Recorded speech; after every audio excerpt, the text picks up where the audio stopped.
Ya, shalom. Ya, selamat pagi Bapak Ibu sekalian. Dan terima kasih untuk tim PAW yang sudah memimpin kita di dalam pujian. Dan hari ini saya melihat ada beberapa tamu spesial, ya. Spesial karena pakai telur. Yang pertama di depan ini ada Pak Pendeta Joko Purnomo. Pasti sudah kenal semua ya. Ya, Pak Joko hari Jumat datang ya, dan sampai hari ini masih bersama-sama dengan kita dan ikut ibadah di tempat ini.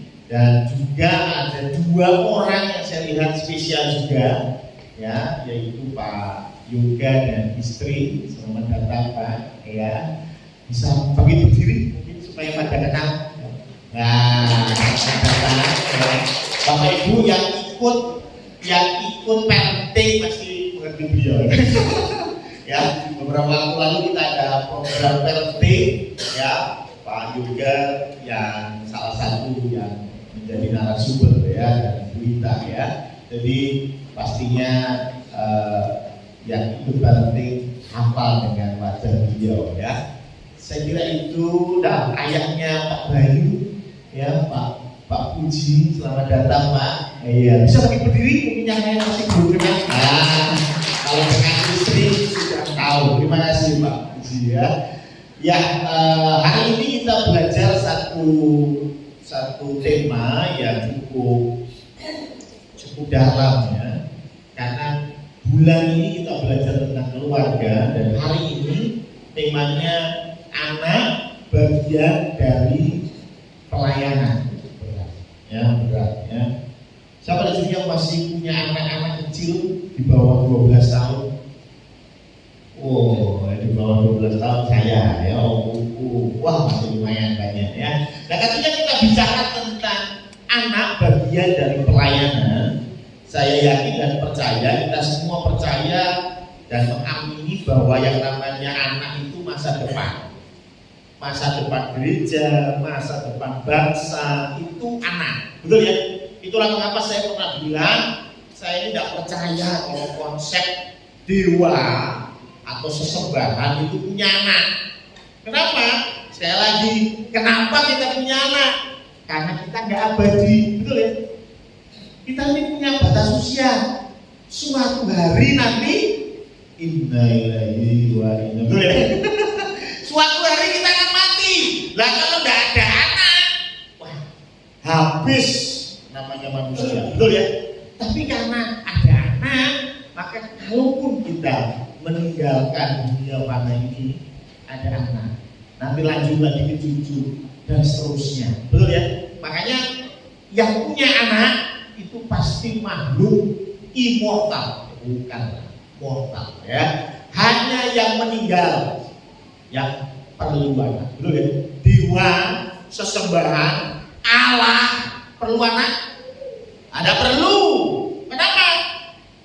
Ya berarti kok ya, lamanya. Makanya Tuhan bilang, kamu nanti di surga hidup seperti malaikat, tidak mengawinkan. Betul ya? Kenapa? Karena di surga kita punya anak lagi. Berarti di surga ada batas waktu. Di surga gak ada batas waktu. Makanya orang ceritanya di surga mati gitu. Ya. Nah karena itu saya yakin kita semua percaya anak adalah masa depan. Ya, suatu hari nanti kita semua akan meninggal, dan yang tersisa yang meneruskan gereja ini ya anak-anak kita. Yang meneruskan bangsa Indonesia ya anak-anak kita. Tapi yang menarik, kita semua sepakat anak itu masa depan. Tetapi kalau bicara bagian dari pelayanan, ini kadang-kadang kita berpikir dan punya konteks anak itu merepotkan. Anak itu merepotkan, sehingga biasanya anak itu ditinggal di rumah. Seperti bapak saya. Enggak jauhannya. Saya masih ingat ya. Jadi dulu itu waktu saya kecil ya, kami 4 bersaudara. Itu semuanya itu tiap malam itu enggak ada bapak, enggak ada ibu. Yatim piatu tiap malam. Kenapa?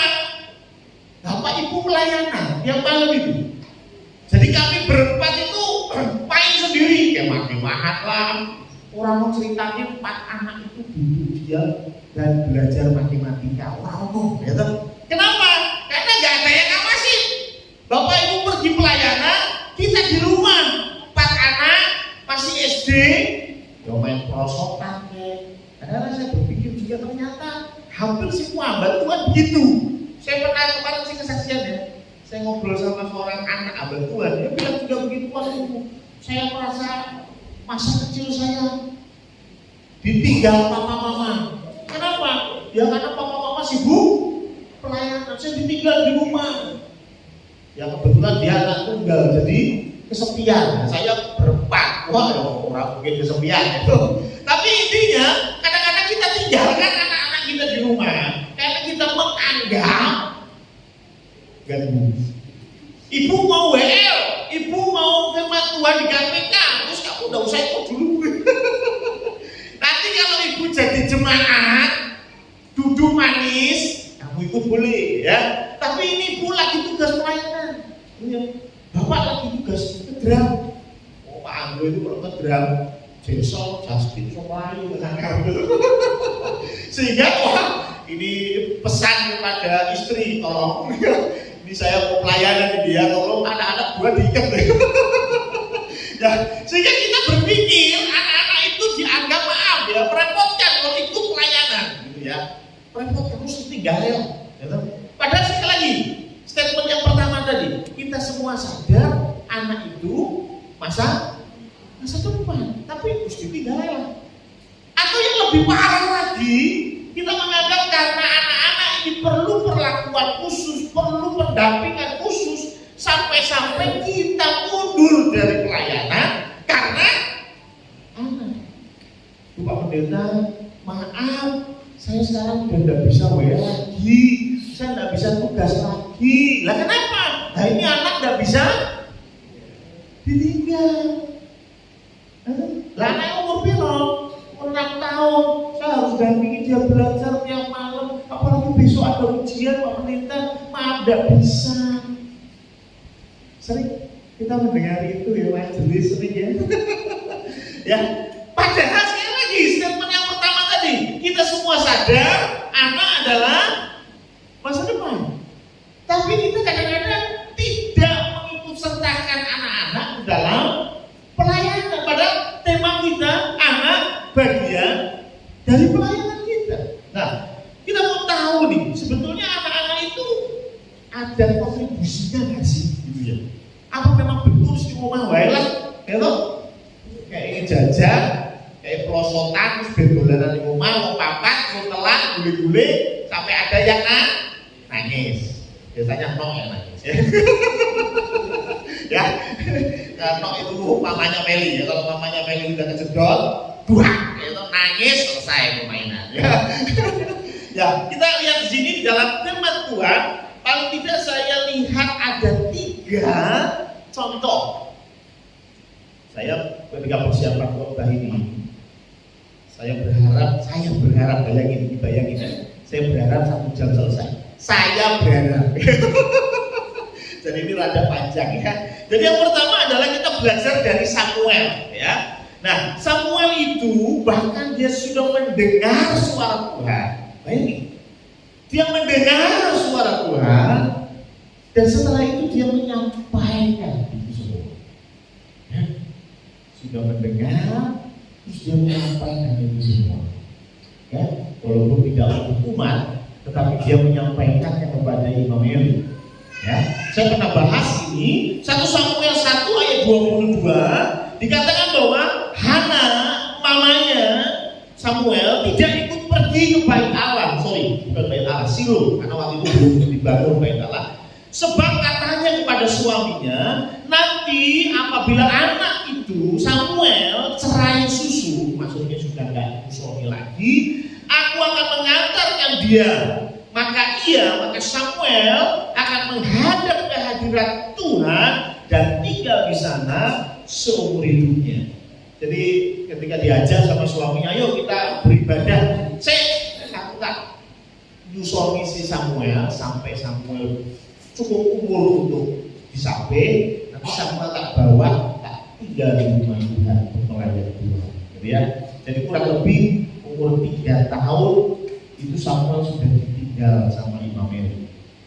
Dan yang menarik di 1 Samuel 2 ayat 18, 1 Samuel 2 ayat 18, adapun Samuel menjadi pelayan di hadapan Tuhan, ia masih anak-anak yang tubuhnya berlilitkan baju efod dari kain lenan.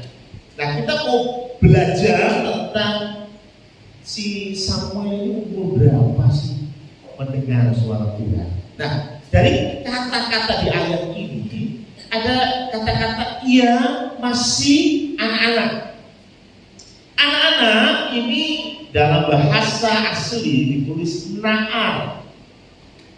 Na'ar. Tapi yang menarik, na'ar ini gak cuma bicara anak-anak loh Pak. Karena ketika Yusuf dijual oleh saudara-saudaranya, ya berjalan lama ya bukan Yusuf. Selamat datang, puji Tuhan.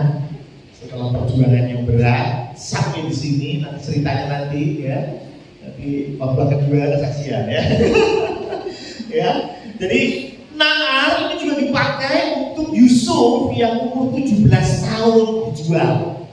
Jadi 17 tahun juga masih disebut na'ar. Ishak yang dipersembahkan oleh Abraham, nyaris ya dipersembahkan oleh Abraham. Ishak ini juga disebut na'ar. Padahal Ishak ini ada beberapa tafsiran yang menyatakan bahwa Ishak ini ketika dibawa ke Gunung Moria untuk dipersembahkan. Ini tafsiran ya, di dalam Alkitab masih perdebatan. Dikatakan bahwa umurnya 33 tahun. Kenapa? Bukankah Ishak ini simbol dari Tuhan Yesus yang dikorbankan? Ada yang mengatakan Ishak umur 33 tahun. Tapi yang jelas dia sudah besar karena dia sudah membawa kayu bakar sendiri. Jadi yang bawa kayu bakar itu untuk korban, dia sendiri yang dikorbankan itu Ishak, gitu ya. Artinya sudah cukup besar. Tapi dikatakan juga na'ar. Tapi yang menarik, Musa ketika dia diambil dari air itu pun disebut na'ar. Sehingga kita susah, na'ar itu usia berapa? Nggak bisa. Tapi dari kata melayani Tuhan, ya toh, menjadi pelayan di hadapan Tuhan, dia menjadi pelayan di hadapan Tuhan. Ini pakai kata mesarel. Mesarel itu dari asal kata syarat. Syarat itu tugas. Tapi mesarel itu tugas yang menjadi rutinitas. Jadi artinya Samuel pada waktu dia mendengar suara Tuhan, dia sudah diberi tugas rutin oleh Eli. Kalau kita baca lebih lanjut, tugasnya bukai pintu kemah suci. Tugasnya. Artinya itu dilakukan tiap hari. Ya, berarti anak sudah bolong, betul ya? Nah, anak 3 tahun, jadi tugas itu kan diwakil. Ya, harus tiap hari ulangi lagi. Ayo. Tapi kalau sudah besar bisa diberi tugas yang mesar. Tapi dari itu kemungkinan Samuel ini 10 sampai 12 tahun mendengar suara Tuhan. Siapa di sini yang pernah mendengar suara Tuhan? Umur piro? Waktu mendengar suara Tuhan, ya? 72 maaf. Nah, itu dipanggil Tuhan gitu. Enggak mendengar suara Tuhan, tapi dipanggil Tuhan 72 itu. Bukan ya? Kayak saya yakin kita semua mungkin ada yang pernah mendengar suara Tuhan, tapi kayaknya nggak usia 12 deh ya. Pasti lebih tua dari itu. Tapi bagaimana Tuhan memakai Samuel yang usianya masih belia, 12 tahun kan? Dia sudah dipakai untuk mendengar suara Tuhan. Gak cuma mendengar, dipakai juga untuk menyampaikan. Ada yang tahu pesannya? Pesannya adalah bagaimana Tuhan akan menghukum Eli karena anak-anaknya Eli. Itu ceritanya. Jadi artinya Samuel ini dipakai Tuhan untuk mengingatkan, untuk menyadarkan. Jadi, saya mau tanya, pernah nggak kita disadarkan, diingatkan oleh anak kecil? Kadang-kadang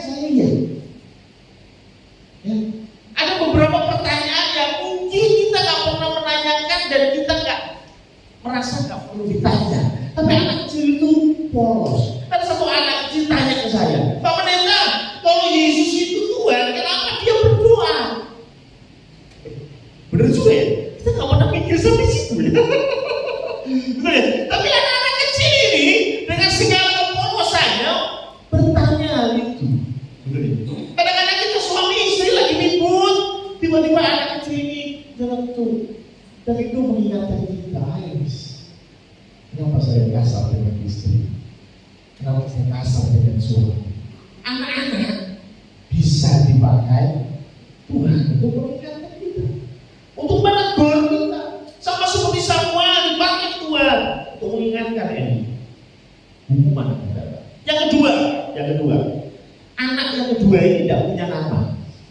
Ya, tapi kisahnya ada di 2 Raja-Raja 5 ayat 1 sampai 3.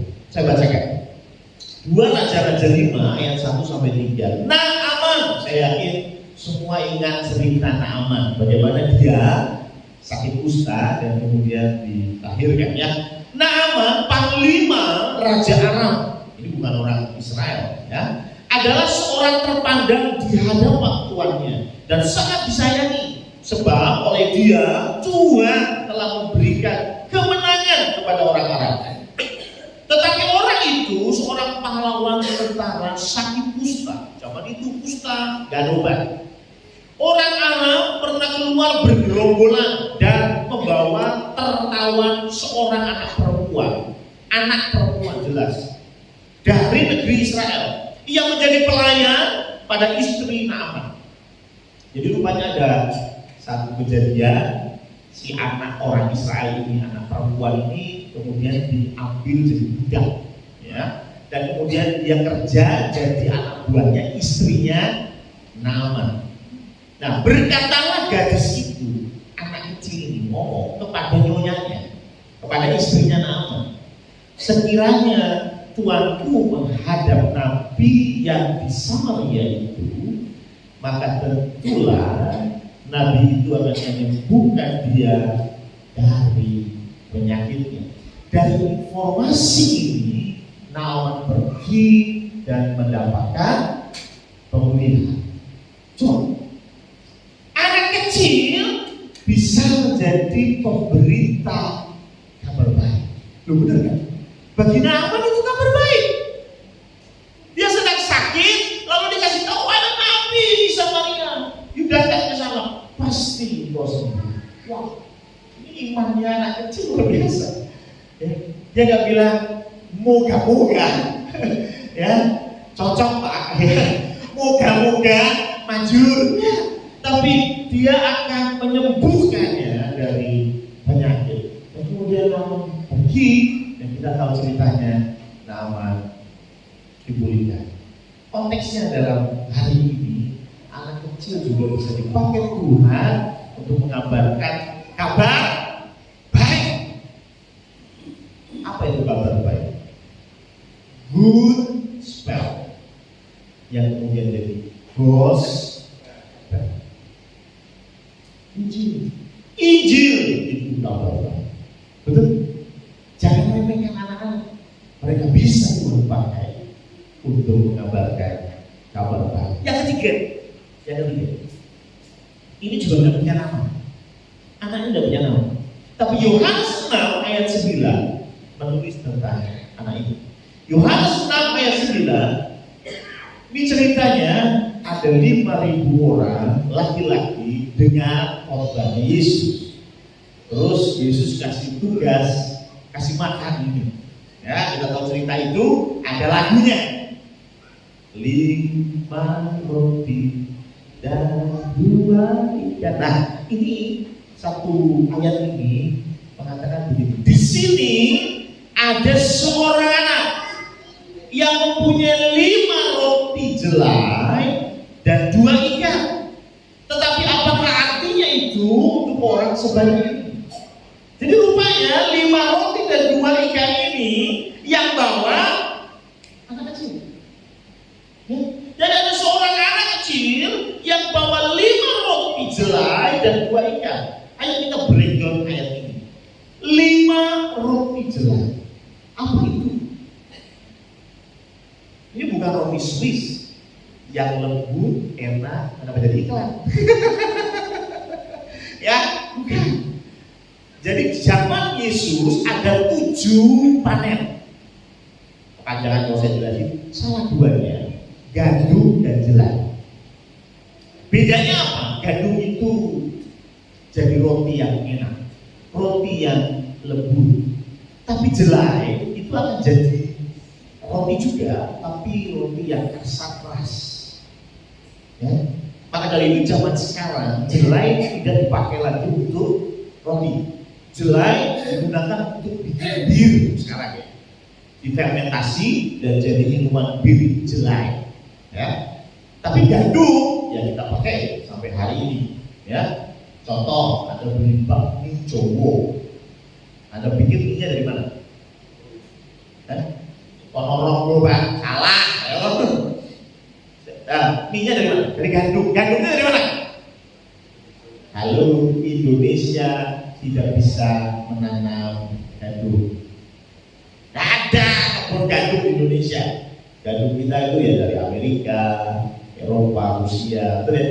Makanya kalau Anda itu makan bakmi Jowo, itu barang mewah, barang impor.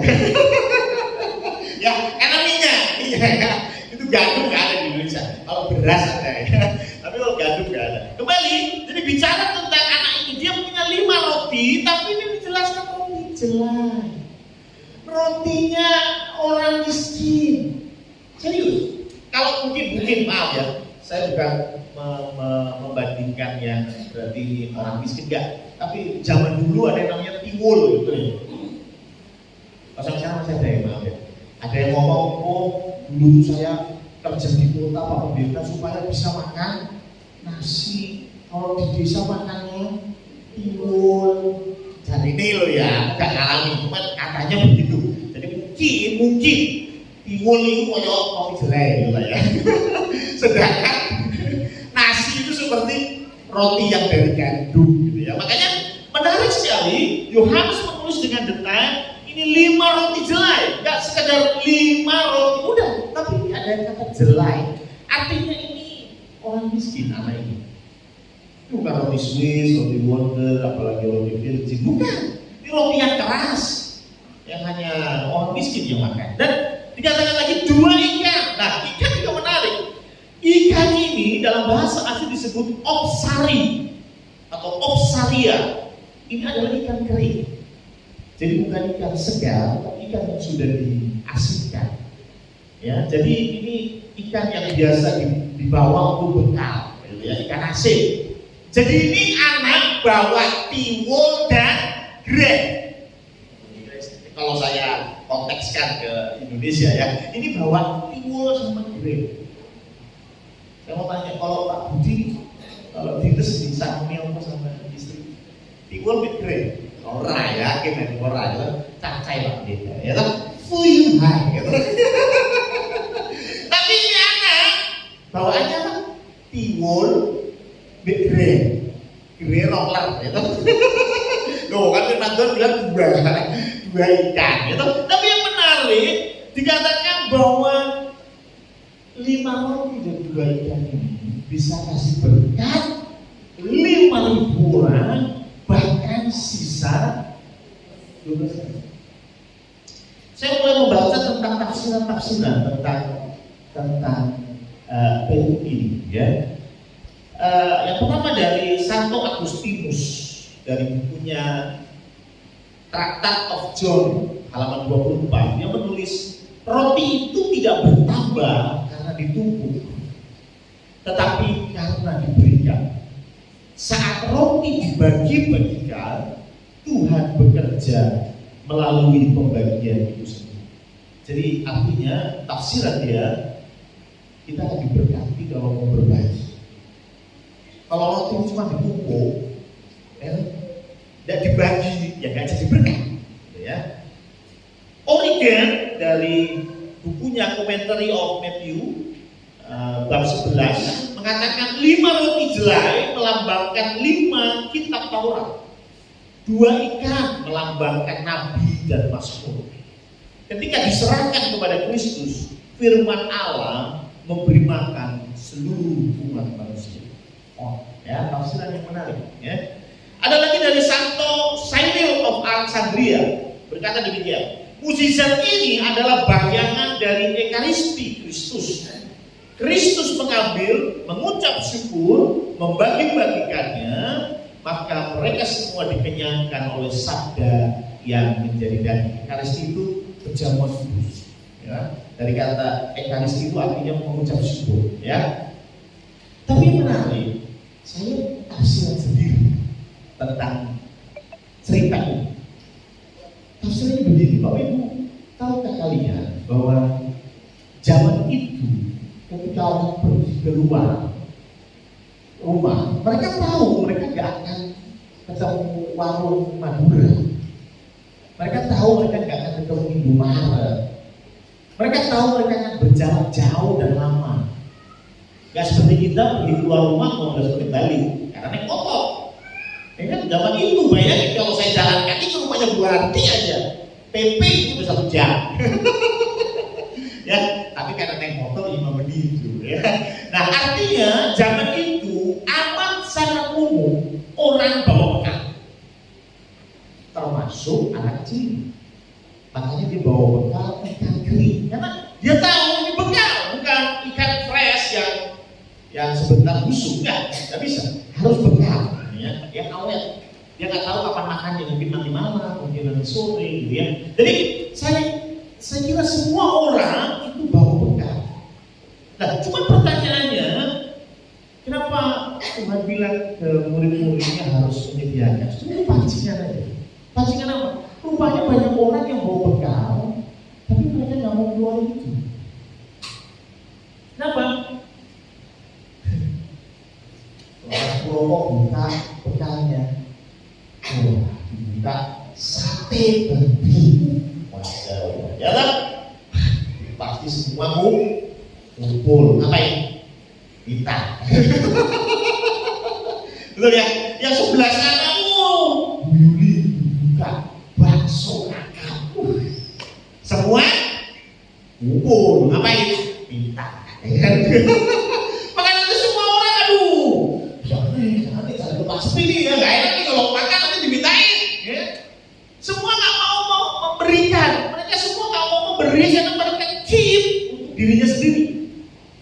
Sampai satu orang bilang, saya punya 5 roti jelai, saya punya 5 tiwul dan 2 ikan. Saya berikan ini untuk pelayan. Coba kalau kita ada di zaman itu dan di kantong kita ada sate babi 100 tusuk, lihat anak kecil bawa roti jelainya, berikan itu kepada Rasul atau murid-murid itu. Pertanyaan saya, malu nggak kita? Sebenarnya tergugah itu, kamu punya lebih banyak dari anak itu, tapi anak itu mau berkorban, mau berikan apa yang dia punya, walaupun cuma tiwul. Dan mulailah orang buka bekalnya masing-masing. Maka dari itu ada sisa 12 saja. Ini tafsiran saya. Karena di dalam Alkitab tidak dijelaskan bagaimana roti itu bisa memuaskan 5.000 orang. Apakah dipotong jadi 2 terus yang satu jadi utuh lagi, yang satu jadi utuh lagi, potong lagi jadi utuh lagi? Nggak ada ceritanya. Ini tafsiran saya. Kenapa saya menafsirkan ini? Satu cerita menarik. Namanya Hetty May Wyatt. Hetty Kusenda kurang bisa. Tapi kalau Hetty May Wyatt itu bukan. Siapa itu? Hetty May Wyatt itu lahir di Amerika tahun 1880. Usia 6 tahun dia bergereja di satu gereja namanya Gereja Baptis di Philadelphia. Ini kisah nyata, Anda bisa cek di internet. Ya. Ini menarik, kenapa? Dia usia 6 tahun waktu itu. Dan dia bilang sama gembalanya adalah pendeta Russell Cotwell. Dan dia bilang kepada Pak Pendeta, ini gereja kita nggak cukup buat sekolah minggu. Udah sesat. Kita harus bangun, aku pengen bantu membangun tempat yang lebih besar untuk kita bisa bersekolah minggu. Ya sih. Tetapi kemudian Hattie ini meninggal dunia mendadak karena sakit. Tapi yang menarik, dia sudah punya tabungan kayak celengan. Dan dia tulis ini untuk pembangunan gereja. Dia tulis itu. Dan ketika Hattie ini meninggal, ibunya ambil tabungannya dan dia buka, dan ada 56 sen. 56 sen dolar. Ini kalau dikonversi dari tahun 1880 dengan inflasi dan lain sebagainya, saya sudah tanya, ya tentunya internet ya. Kalau ibu sendiri umat ya, Pak Purba aja katakan ya. 1880 ya, itu kurang lebih konversi sekarang sekitar 18 dolar. Nilainya 56 sen itu sekarang sekitar 18 dolar. Ya, 18 dolar itu berapa pemirsa ya? Kalau sekarang ya mungkin sekitar 300.000. Ya. Besar untuk seorang anak. Tapi ya mungkin bagi Pak Sugeng bangun gereja 300.000. Gak apa-apa ya. Cuman semen doang gitu ya, belum yang lain gitu ya. Itu pun semen cuma berapa sak ya kan? Kurang banyak 300.000. Gak masih hitungan gitu ya. Tapi 56 sen ini sama ibunya dipersembahkan ini dan anakku Hattie. Dia sudah nabung ini, tapi dia meninggal. Saya serah. Dan Pak Pendeta ini, yaitu Pak Pendeta Russell Cotwell, terharu dengan apa yang dilakukan oleh Hattie dan dia sampaikan itu di dalam khotbah. Dan ternyata khotbahnya ini mencelingkan mata jemaat. Dan mereka semua akhirnya menyumbang untuk gereja ini dan berlimpah ruah. Sampai akhirnya dia mendirikan universitas namanya Temple University. Hari ini masih ada di Philadelphia. Kalau saya lihat, ini satu kesamaan dengan tafsiran saya. Bagaimana seorang anak kecil memberikan persembahan yang bahkan bisa menolong kita orang dewasa. Ya. Masih ingat ketika beberapa waktu lalu Pak Dia kasih pasir, ada anak kecil ya berkontribusi di sini. Mereka bagi mungkin 10.000 dari uang jajannya.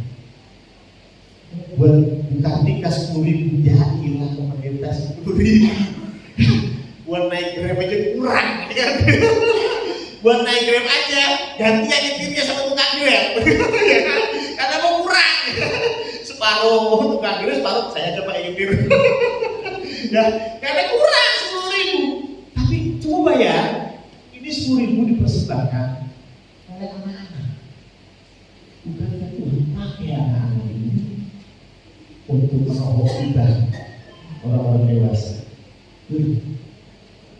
Bukan perkara tiwulnya, bukan perkara ikan asinnya, tetapi bagaimana hati anak-anak itu mau melayani Tuhan, memberikan yang terbaik. Tuhan bilang anak-anak itu yang punya kerajaan surga. Kenapa sih? Anak-anak itu pelayanan bukan sebuah beban. Kali itu kalau suruh persembahan aja. Sebelum persembahan dia udah cerita, oh nanti kok aku persembahan. Ya dikasih tugas persembahan udah cerita dulu ngomongnya. Oh nanti aku persembahan lo di sekolah minggu. Sudah belum nanti. Ya maksudnya dia supaya saya lihat. Tapi bagaimana saya melihat hati anak kecil ini melihat pelayanan itu bukan beban. sukacita. Ketika dikasih tugas sinar, cerita minggu depan aku sinar ya sama Felicia, sama Akasia gitu. Yang pujian Bu Ari itu saya sinar. Begitu antusias. Dan maaf, masihkah kita punya antusias itu dalam pelayanan? Atau ketika kita lihat jalan, ya malah dia pelayanan. Gak ada orang lain, tapi ya kita.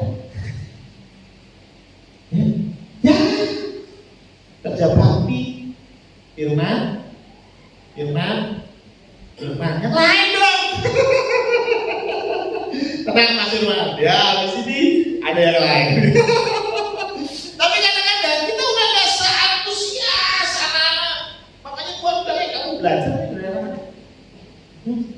belajar bagaimana mereka antusias dalam pelayanan. Dan Tuhan pakai anak-anak ini dengan cara yang luar biasa, mempersembahkan apa yang mereka punya. Walaupun maaf, buat kita orang dewasa gak ada ya, buat kita orang dewasa gak ada. Tapi Tuhan tetap pakai mereka. Nah, pertanyaannya gimana kita bisa membawa anak-anak kita seperti itu, Bapak? Bagaimana anak-anak kita menjadi Samuel? Bagaimana anak-anak kita menjadi orang-orang yang mengabarkan Injil kepada Naaman di luar sana? Bagaimana anak-anak kita bisa berkorban untuk Tuhan sehingga 5.000 orang kenyang plus masih sisa 12 keranjang. Piye?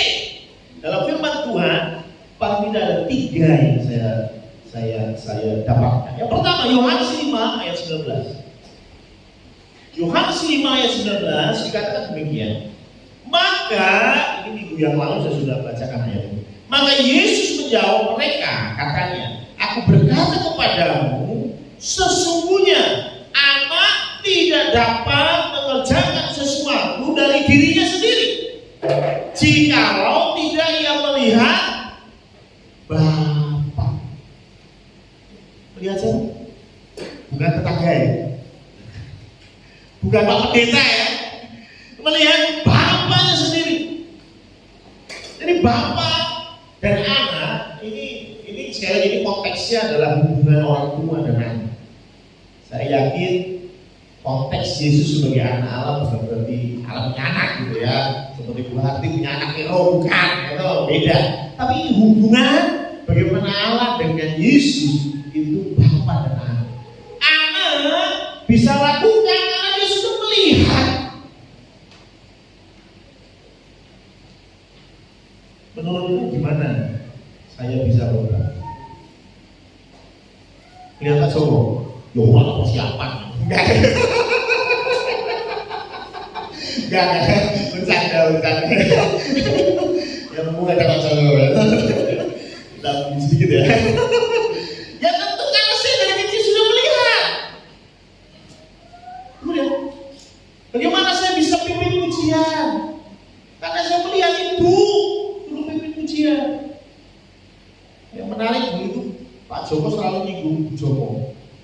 Ya, kalau ngomong marahin anak, ini ngancam gitu, nggak pernah batuk. Kalau obat batuk. Ya, kalau marahin anak ngancam. 2 paragraf aman.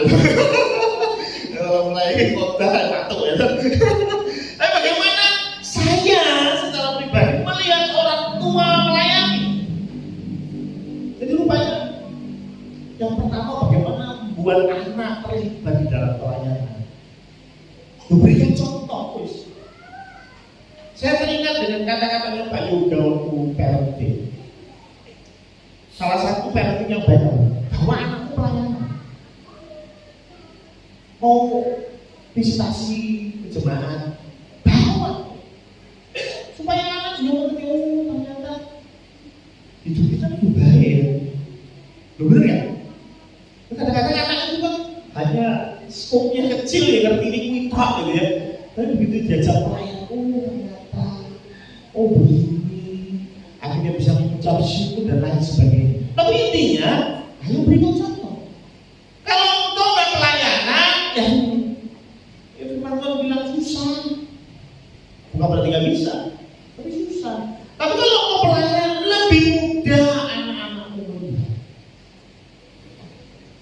Dua pendeta, dua pelayanan saya seminggu sekali beda itu Tuhan. Ini bertobat ya. Ya bertobat ya, harus semangat ya untuk ibadah ya, ibadah jangan semangat gimana pelayanan. Tapi intinya kalau kita mau anak-anak kita melayani Tuhan, berikan contoh. Yang pertama. Yang kedua, Matius 19 ayat 13. Matius 19 ayat 13 berkata, lalu orang membawa anak-anak kecil kepada Yesus supaya ia meletakkan tangannya atas mereka dan mendoakan mereka. Jadi ada orang yang kemudian membawa anak-anak kecil supaya meletakkan tangannya dan mendoakan anak-anak ini. Ya kita tahu ceritanya, kemudian murid-muridnya, ini ngerepotin lah, nggak usah, pergi aja pergi. Ya, tapi Tuhan bilang, jangan. Ya, ini mereka yang kalau kamu tidak seperti anak kecil ini kamu dapat surga. Ya. Nah intinya yang kedua, bagaimana supaya kita membuat anak-anak kita melayani, bahwa mereka berjumpa dengan Kristus. Ya, ini kayaknya gampang ngomongnya. Nah, cuma masalahnya alamatnya Kristus gimana? Ya loh, ya kalau bahwa mereka berjumpa dengan Pak Joko, ngerti lah rumahnya. Oh ya Suwarjo, tinggal dibawa ke sana. Nah, cuma masalahnya ini membawa anak-anak kita berjumpa dengan Kristus. Di sini ada kata kunci yang meletakkan tangannya dan mendoakan mereka. Sudahkah kita mendoakan anak-anak kita? Ya? Apa kita hanya mendoakan karir kita, mendoakan rezeki kita? Ya Tuhan berkatilah, bisa ada proyek 0,5 M, kemasukan ya. Ya, ada proyek 0,5 M, wah ini tolong gue dah. Tapi kita lupa mendoakan anak-anak kita. Bukan bicara mendoakan dalam hal, bukan berarti nggak boleh ya. Tuhan anak saya besok ujian, tambah lipat. Oke. Tapi dalam konteks melayani, dan berjumpa dengan Kristus. Tuhan, izinkan kau datang ke kehidupan anak-anakku, supaya mereka juga punya pengalaman pribadi dengan Kristus. Betul. Dan jangan dikira perjumpaan dengan Kristus itu sesuatu yang menyenangkan roh. Nah, seorang pemuda dari kota Nain ketemu Yesus ketika mati.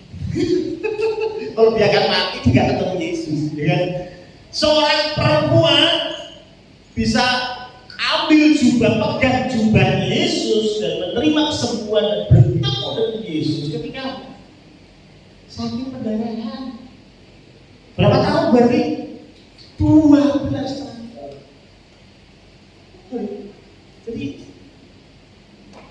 ketika anak-anak kita ada di masa-masa sulit, doakan, bukan doakan hanya sekedar Tuhan tolong keluarkan dia dari masa sulit, tapi Tuhan hadir dalam hidup.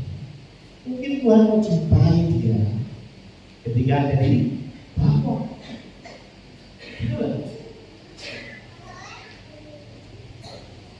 Tapi kadang-kadang kita pengennya semua baik-baik. Tuhan kalau bisa anaknya baik-baik saja ya. Ya oke, puji Tuhan kalau anakmu baik-baik saja dan kemudian ketemu Kristus dalam hidupnya. Amin. Tapi kalau pengalaman saya enggak. Saya pernah bicara versi Samuel Priyotomo yang usia 15 tahun. Apa ya? Sokong, so tahu, ras kepala, rapat pleno, ini tak ceritanya lagi. Rapat pleno saya maju ke depan, ngapain? mengundurkan diri dari kehidupan remaja. Kembali loh, bapaknya. Ya, itu saya itu. Ya. Tapi intinya apa? Kadang Tuhan izinkan kita dibawa. Tuhan izinkan anak-anak kita dibawa. Jangan hanya berdoa, Tuhan bebaskan anak dari masalah. Kadang-kadang Tuhan mau punya acara sendiri sama kita. Ya, kenapa? Itu penting. Kalau kau hanya ya anakku diajarin baca Alkitab, ngapalin ayat, oke. Tapi dia tidak pernah berjumpa dengan Tuhan. Itu masalah besar. Itu masalah besar. Bawa kita berjumpa dengan Tuhan. Berkati mereka, doakan mereka. Apapun dalam kehidupannya, doa. Yang ketiga, bagaimana cara membawa anak-anak kita supaya mereka melayani. 1 Petrus 4 ayat 10. 1 Petrus 4 ayat 10. Ini semoga ayat lain. 1 Petrus 4 ayat 10 berkata, layanilah seorang akan yang lain sesuai dengan karunia yang telah diperoleh tiap-tiap orang sebagai pengurus yang baik dari kasih karunia Allah. Jadi rupanya setiap orang itu punya karunia masing-masing di dalam melayani. Enggak semuanya sama. Nah, kadang-kadang kita sebagai orang tua kita membandingkan anak kita dengan anaknya Wardi. Membandingkan anak kita dengan anaknya Pak Sugeng. Mungkin saya malah menangis. Kenapa sih kok belum bisa apa? Sedangkan saya sudah bisa bikin warna juga. Loh, yang beda, betul ya? Sasa sama Seva, walaupun sama-sama S, tapi beda. Betul kan? Jangan kita, waktu anaknya bagus itu sudah bisa maju, nyanyi, di depan berani sendiri. Sedangkan anak saya itu susah, sehingga kita merasa bahwa waktu maaf ya, pokoknya goblok nih. Ya, kadang-kadang itu keluar gitu ya. Tapi ingat, setiap kita punya karunia yang beda-beda. Gak bisa disamaratakan. Bahkan saya pernah bicara ini ketika kita bicara tentang pernikahan ya. Laki-laki dan perempuan itu berbeda. Setuju? Ya. Saya pernah bilang bahwa laki-laki itu kita hanya fokus satu titik, ya, sedangkan perempuan itu punya pandangan yang luas. Nah, makanya ketika istri saya bilang ambil kunci, ya, itu bingung apa ya kunci mana kunci? Itu di depan TV, kita cari depan TV nggak ada. Tapi begitu istri masuk, ini ya, karena kita memang beda. Perempuan sama laki-laki itu beda. Laki-laki ketika kita sudah fokus, kita pendengaran langsung somongo. Ya, kalau bersama nado somongo, rada gudeg ya.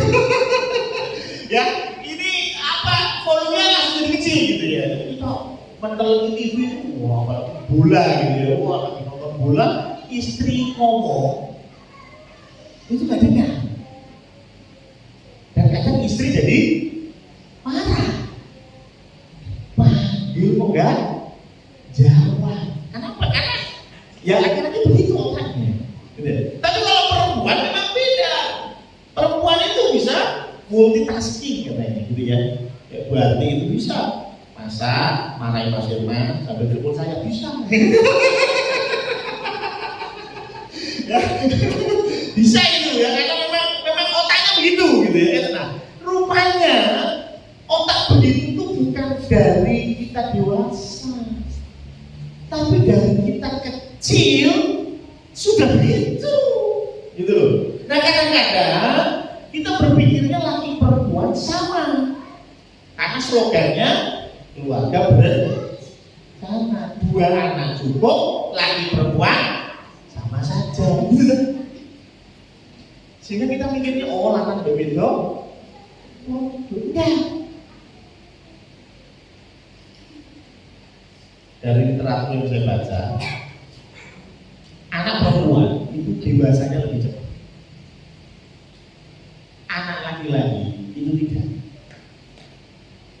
Dia akan mulai muncul dewasanya itu umur 18 tahun ke atas. Anak perempuan dari kecil sudah terlihat dewasa, tapi 18 tahun ke atas memang menurun. Contoh, saya tanya Pak Eko tadi, Pak Eko, SD pernah isi? Wih ngeri. Kalau saya, Pak Jokowi yang penting saya naik kelas juga, ya, nih, si penting orang enggak, bapak langsung dicukur. Loh kenapa? Loh memang laki-laki beda. Makanya biasanya Pak Eko luar biasa. Biasanya SD, SMP, SMA itu biasanya yang pegang ranking perempuan. Ya toh, yang rajin nyatet perempuan. Laki-laki ngapain? Main. Setuju? Ya toh, anak-anak SD gitu ya. Anak-anak SD, anak-anak perempuan sudah duduk manis nyatet di meja di papan tulis. Anak-anak ini pelayon. Ya Pak Joko ya. Usianya sama kelas 5 SD sama, tapi beda, gitu ya. Nah hal yang sama juga ya dalam pelayanan. Ya. Jadi Pak Andre tidak perlu stres Pak Andre. Mana uang lu anteng, lewat beda. Tak tengking itu orang. Oh. Ini bukan masalah tengking-tengingan bro, bukan. Ini bukan masalah tengking-tengingan, tapi ini memang usianya. Loh tapi nasihatnya anteng loh, dasar saya cewek. Jensel, Justin, David, kon menang lho 3 menit. Ini meneh. Kalau cewek SD udah mulai bisa dikasih tahu, Feli, langsung berapa Feli kelas 2, kelas 3 udah bisa dikasih tahu. Nathan. Jangan harap.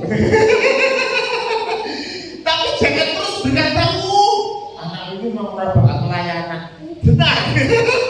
Sebentar, bukan itu masalahnya. Karena memang berbeda, otaknya berbeda, perkembangannya berbeda.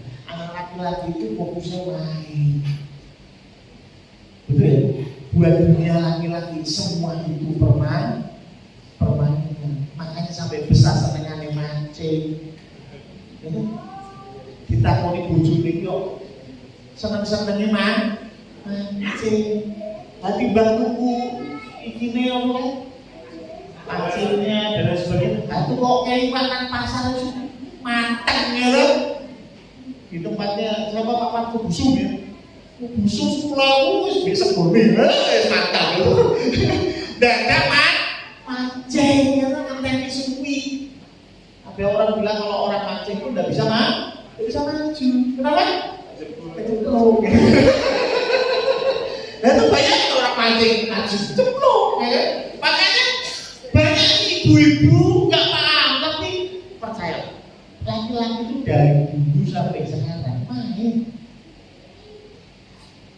Saya mau tanya, Ning, Pak Parjo masih suka main? Masih ya? Main kan masih toh? Loh, walaupun dalam konteks yang gini, Pak Sugeng malu belum sarapan. Ini Pak Sugeng masih suka main ya? Masih. Bahaya kalau Pak Parjo main ya. Wah, biji bisa naik darah ya. Pak Sugeng masih punya permainan sendiri loh. Saya masih ingat bulanan drone. Loh, maaf ya, waktu Pak Sugeng itu ada drone usia piro. Loh, tapi buat laki-laki, ya memang itu main. Betul ya? Tapi perempuan itu beda, dia sudah pemikirannya beda. Maka ada yang mengatakan gini, perempuan itu mainnya itu latihan untuk dewasa. Ya, dulu masak-masakan, sekarang masak halo. Dulu ya, dulu gosip-gosipan, sekarang gosip betulan. Nah itu perempuan gitu ya. Tapi kalau laki-laki mainnya gak jelas dan gak ada hubungannya sama pekerjaan kita, gitu. Pekerjaannya apa? Presiden. Mainannya apa? Melukis, bikin lagu. Ono hubungannya nggak sama pekerjaan dia sebagai presiden? Nah, tidak apa-apa. Buat dia itu permainan dia aja fun di situ, enak. Kita lagu. Siapa itu? Mata. Ya. Tapi intinya kita kembali menemukan bahwa tiap-tiap anak, kalau saya bisa kasih tambahan, itu punya karunia yang berbeda. Jangan kita minder dulu, jangan kita merasa mau anakku dan daniannya, ada masanya, ada tempatnya, ada waktunya, dan di mana anak itu juga beda-beda. Kasih karunia dari singa. Coba lihat tadi anak-anak kita dua di depan, Jesse sama Marta ya, depan Ari, ya pasti berbeda. Ya. Ada yang suka musik seperti Laura, beda-beda. Nah karena itu kita tugasnya support. Itu support pelayanan yang disukai oleh anak-anak kita. Ketika dia suka nyanyi, ya kita seringkan dia nyanyi. Makanya saya senang Pak Eko nih, kalau anak-anak yang baru-baru ini mau pelayanan kasih jadwal jam minggu. Ya sekolah minggu sore, no.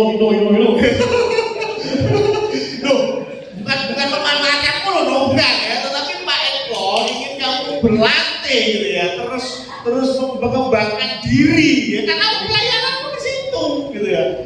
Dan kamu senang di situ. Senang nggak pelayanan di musik? Mantap ya. Artinya ya memang beda-beda. Ada yang senangnya dekor, ya toh? Kok senang dekor? Oh, ya enak. Dekor ini saya ambil untung loh. Ya toh, jawabannya simpel, jelas, tegas kan? Ya, tapi ini masing-masing punya talenta, punya karunia. Nah, ayo dari kecil kita juga sudah mulai mendorong mereka. Jangan banding-bandingkan dengan anak yang lain. Ini bandingin sama anak yang lain, stres karpe dewi. Tuhan punya rancangan yang indah untuk setiap anak-anak kita. Beda-beda. Pak Joko anaknya 4. Pelayanannya beda-beda. Beda-beda. Ya kan? Beda. Majelis. Pelayanan ada? Pelayanan. Tak uji. Guru sekolah minggu. Bayangin. Ngeri gak diajar buat manusia. Gue itu langsung bertobat itu, yakin.